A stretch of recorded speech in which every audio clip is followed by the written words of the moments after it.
म्हणजे त्यांनी जे भारत भ्रमण केलं त्यामध्ये भारतामध्ये अंधश्रद्धा म्हणजे केरळमध्ये जाताना ते सावली त्याची पडते पडू नये अंगावरती म्हणून लोक आजूबाजूला दुतर्फा होतात.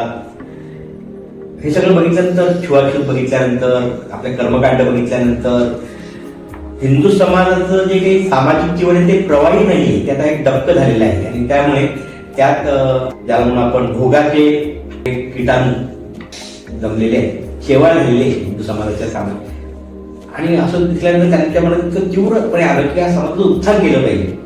आणि मग समाजाचं उत्थान काय तर त्यांनी की जीवभावी शिवसेवा केली पाहिजे.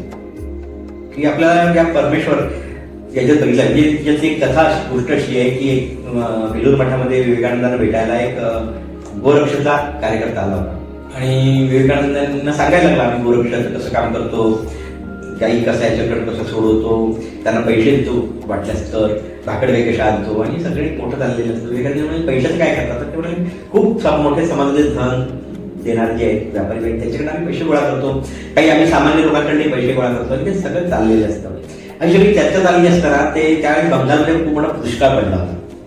आणि मग विवेकानंद विचारले दुष्काळी होण्यासाठी तुम्ही काय करता, तुम्ही काय त्याला मदत करता काय तुम्ही. तर ते तो तरुण एकदम म्हणाला नाही जे आहे की माणसं त्याच्या कर्माची फळं भोगत आहेत असं म्हटल्यावर विवेकानंद प्रचंड राहतात. आणि त्यावेळेस काय म्हणतात, माणसं कर्माची फळं भोगत आहेत, तुम्ही 4 पायाच्या जनावरांसाठी कधी करता, त्याच्याकडे 2 पायाच्या माणसासाठी तुम्हाला काही करावंसं वाटत नाही, ते तुमच्या बंधुसाठी तुम्हाला वाटत नाही, तुमच्यात त्याच्यात काही संवेदना नाही.